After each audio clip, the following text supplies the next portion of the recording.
Despite that, Kamala Harris is running from them. And I think a little bit like a campaign really is an extended job interview with the American people, right? So this is a person who is asking you, the American people, for a promotion to President of the United States, but she refuses to sit down for an interview, even with the extremely friendly media. Now, is that a person that we should reward with a promotion? No, I don't think that it is. And I think that if you're terrified to sit in front of completely sympathetic, biased media, then how can the American people ever trust you to sit in a room with Vladimir Putin or Xi Jinping or the leaders of the world that the president has to deal with? Now let's just take stock. Let's take stock of the Trump record, not just the vision, because Donald Trump isn't just going out there making promises about what he wants to do. My friends, he already did it. And didn't we have a hell of an economy when Donald Trump was president?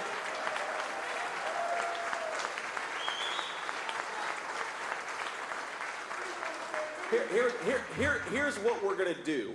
We are, first of all, going to unleash Pennsylvania energy workers. We are going to drill, baby, drill.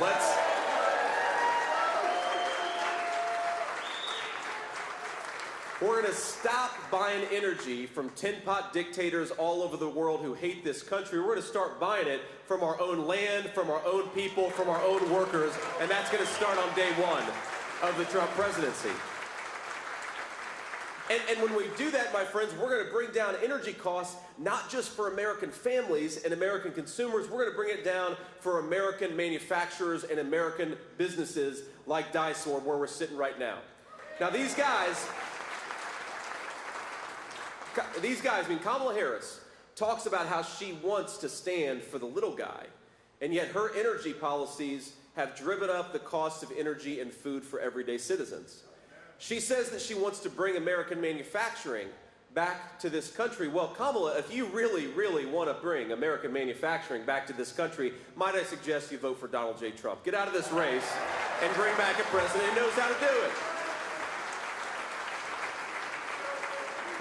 Remember, when Trump was president, when he became president for 16 years, this country had lost 60,000 factories. That was the record before he became president.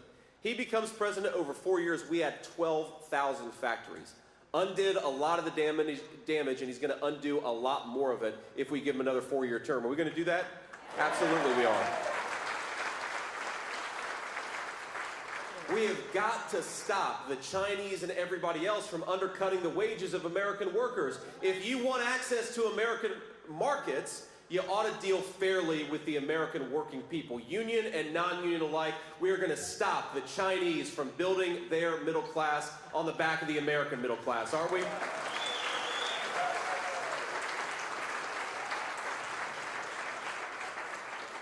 We're going to unleash American energy, which drives down the cost of manufacturing. It also makes it possible for a lot of poor families to heat their home this winter.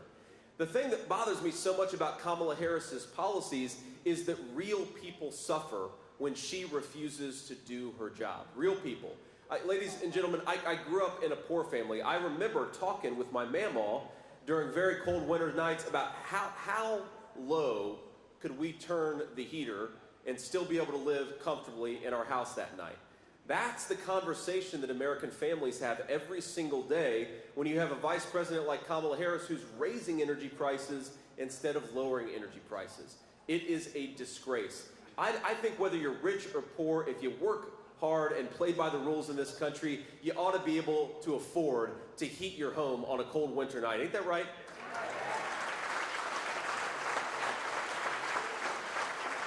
I think if you work hard and play by the rules, whether you went to college or didn't go to college, you ought to be able to work in a job that respects your dignity and pays you a good wage.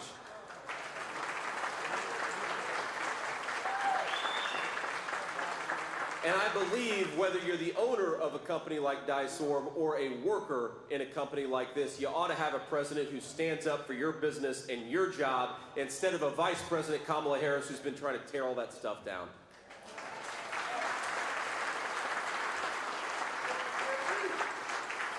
So here is the Trump plan. Again, it's very simple, and it's not just a plan because he already did it. Number one, we are going to stop the reckless spending that you've seen from the Kamala Harris administration, give more Americans more of their hard-earned money, and stop this affordability crisis. We are going to cancel these ridiculous regulations that make it hard to manufacture and build things in the United States of America. Just today, I read about a power plant regulation coming from the Kamala Harris administration that would shut down a ton of American power plants. Who's going to benefit from that? The Chinese. Now, they say they care about our environment, but if you're manufacturing more and more in China, the dirtiest economy in the world, you're not benefiting the environment, you're not benefiting American workers, you're maybe benefiting Kamala Harris's donors, but you're not benefiting the American people. We're going to unleash American energy, make this country energy dominant again. Donald Trump already did it. We're just going to do it one more time.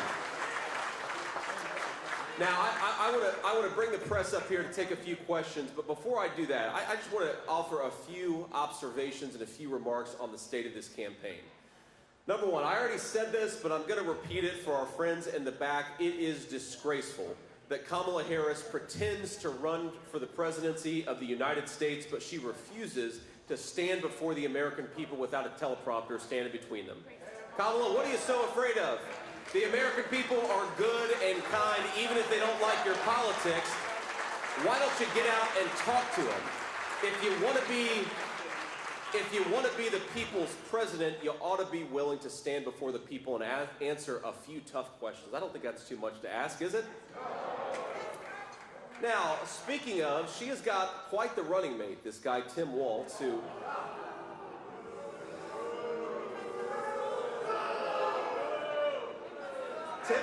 Tim Walz, I swear, before the end of the campaign, Tim Walz is going to be talking about how he was carrying an M16 through the jungles of Vietnam. But this guy, everything that comes out of his mouth about his military service is at least 25% a lie. And, you know, it occurred to me, the closest Tim Walz has ever come to combat, even though he says he carried a weapon in war, the closest Tim Walz has ever come to combat is when he let rioters burn Minneapolis to the ground a few years ago, right? But he acts like such a tough guy, my friends. I don't know if you saw this, but Tim Walz said that he would debate me anytime, anywhere.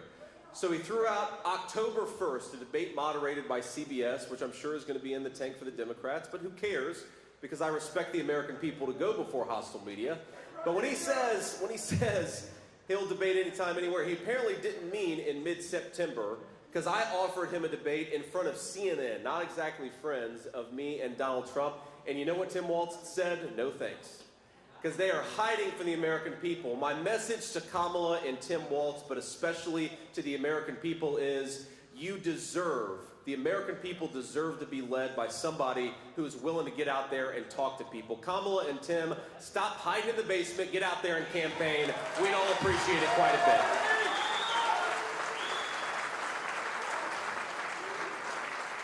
Now, like I said, I'm going to bring up a couple of these great business leaders, but before we do, I'd like to answer some questions from primarily local Philadelphia press. We've got to get out of here and go get a cheesesteak. We're going to go get a cheesesteak after this, right?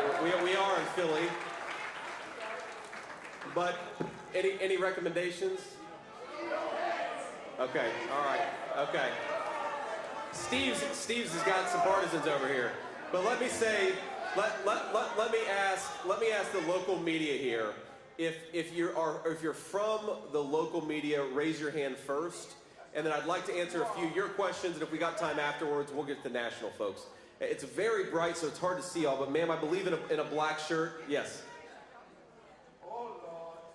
Here we go. Rosemary Connors from NBC Philadelphia.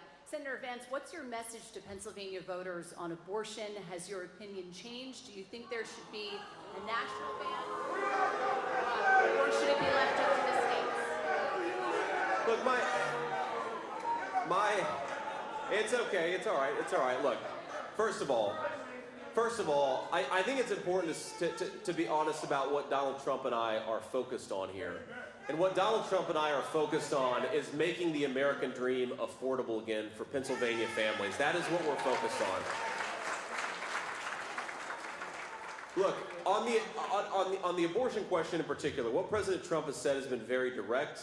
And I think honestly, he's tried to find some common ground in this country that has been divided by this question for 50 years. He said, look, Pennsylvania is going to want to have a different abortion policy from Ohio, which is going to want to have a different policy from California.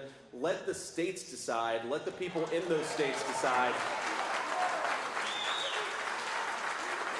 And I think it's important to point out just how different Donald Trump's common sense approach is from our opposition. Because these guys are talking about taxpayer-funded abortions up until the moment of birth. That is sick stuff. Whether you're pro-choice or pro-life, I think we can all agree that we do not need to have American taxpayers paying for abortion at 33 weeks of pregnancy. It's gross.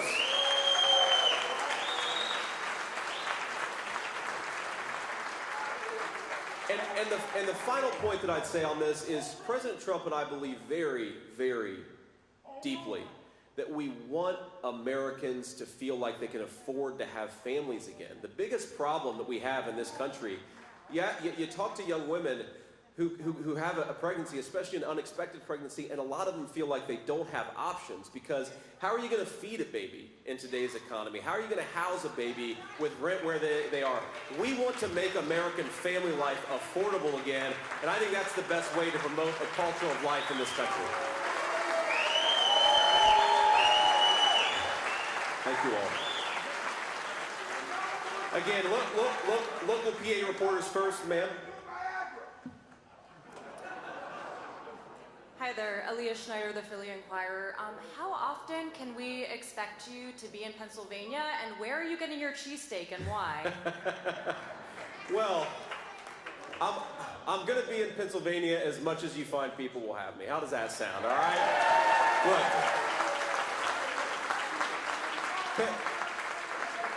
Pennsylvania is an incredibly important state to me and President Trump. It is a state with a proud energy tradition, a proud manufacturing tradition.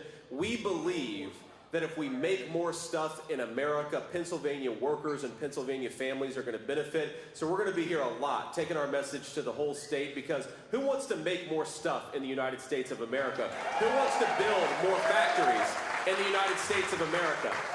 Who wants to rely on American workers and not on Chinese workers right here in the state of Pennsylvania? This is a very, very important state for us. Ladies right here. JD, Linda Stein, Delaware Valley Journal. What is your position and President Trump's position on Israel and the Gaza war? Well, look, our position is pretty simple. It's that the best thing for Israel and the best thing for the United States is for this war to be over as quickly as possible and for Hamas to be destroyed in the process. And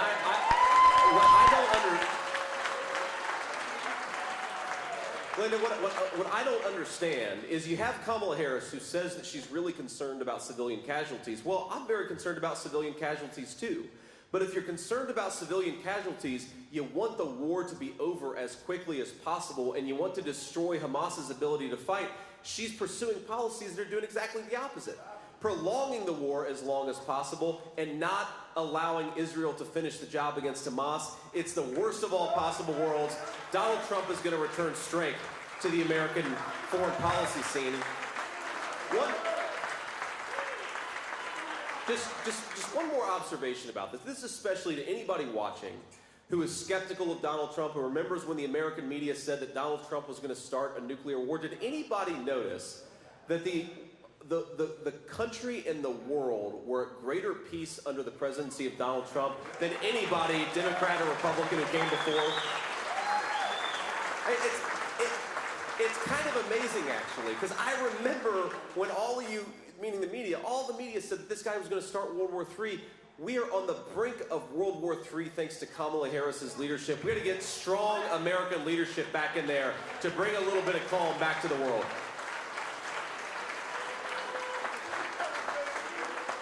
Pennsylvania. I love this. Who is this guy? We need to bring him on the plane with us. Senator, Yes, on sir. July 21st, Donald Trump was ahead of Joe Biden by 4.5% in an average of polls in Pennsylvania. Today, it's a statistical tie between Donald Trump and Kamala Harris. One, do you believe the polls? And two, if you do, how do you get that ground back? Well, look, I don't believe the polls when they say that we're up. I don't believe the polls that say that we're tied. I don't believe the polls that say that we're down. Our job is to win the trust of the American voters, not public opinion polls. I think,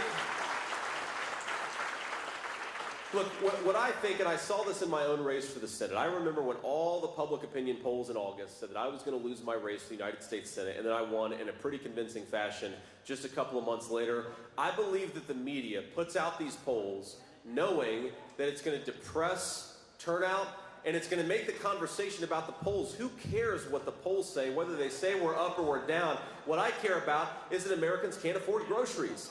That's why we're running, and that's the problem that we're going to fix. And that's why Donald Trump, I believe, is going to win the state of Pennsylvania. He's going to win the whole country.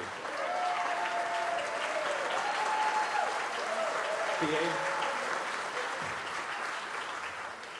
John Cole, Pennsylvania Capital Star, based in Philadelphia. As you talk about the economy, what does the Trump-Vance ticket believe the federal minimum wage should be? If Trump gets a second term, would he support raising it, or should it stay the same? And is there a specific number that he would support it at? Well, look, President Trump believes very strongly that the best way to promote raising Americans' wages is with tight labor markets. When an employer has got to pay a good wage to attract the right people, and you know the way that you destroy, whether you have a higher minimum wage or a lower minimum wage, the way to destroy the wages of American workers is to import 20 million illegal aliens and let them stay here with work visas.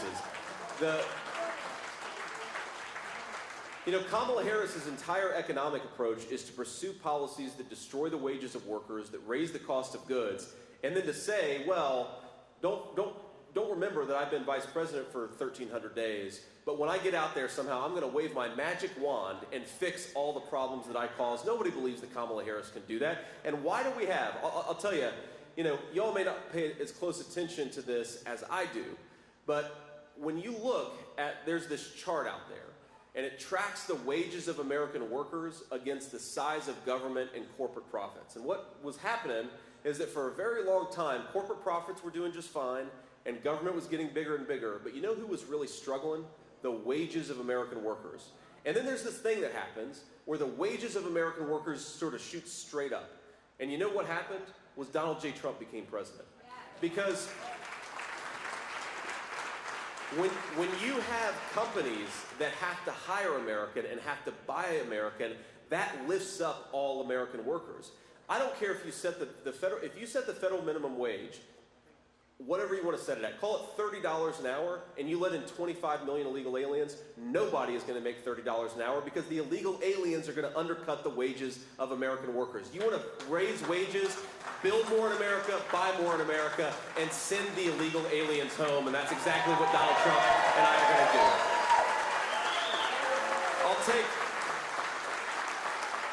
I'll take one more question, and then I'd like to bring up a couple business leaders. Ma'am, maybe right here in the front. Nikki Dementry with CBS Philadelphia. Senator Vance, you've been in Philadelphia twice in about 2 weeks. This is a city, though, that is run by the Democratic Party, has been for quite a while. Why do you feel this city is so important for the campaign, and can you win it come November? I think we absolutely can win it. We're going to win the whole state of Pennsylvania, and Philadelphia, look.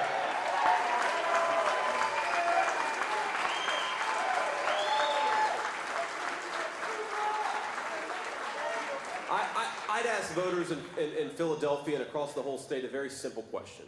Has your life been better off under Democrat leadership? No! Have your communities gotten safer under Democrat leadership? No! Have your wages kept up with affordability under Democrat leadership? No! And because the answer is no, I think that Americans, Pennsylvanians, and the citizens of this city are ready for a change. They're ready for the presidency of Donald J. Trump. All righty.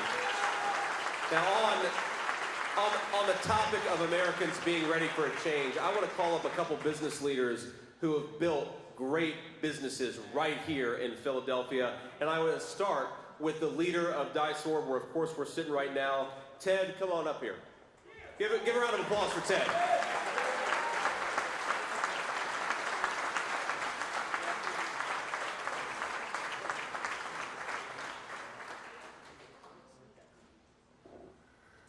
Thank you very much, Senator Vance, future Vice President Vance. It's an honor to have you here with us today. I got to tell you, quite honestly, I didn't know a lot about Senator Vance until he was nominated for Vice President. I've come to learn quite a bit, and I'm beyond impressed. He's the guy we need, along with Donald J. Trump, to lead this country the next 4 years.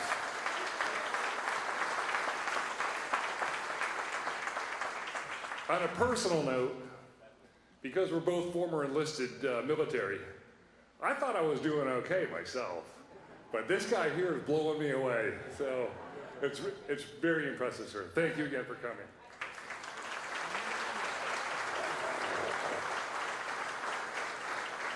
Ted, I appreciate the kind words and appreciate this great company that you built. I now want to call up, and Sam, don't be mad at me if I screw up your last name here, but Sam Theavanayagam.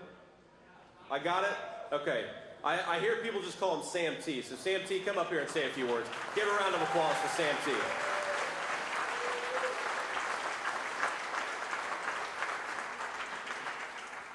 I said to you earlier that what separates me and Senator Vance was butter chicken.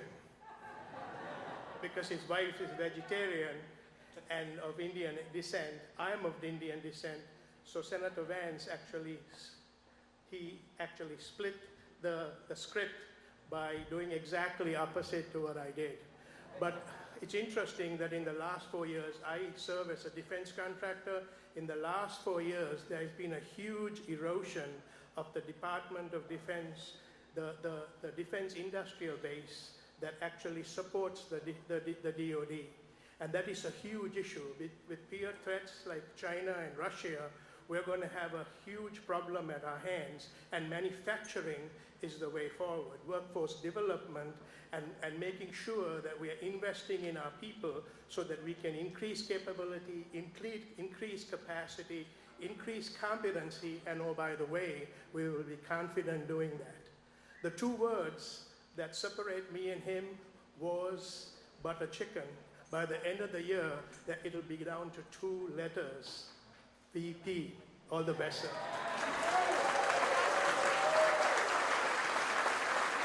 All right. And said it better than I could on that note. Thank you all. God bless you. Let's go elect Donald J. Trump in November. Thank you for having us.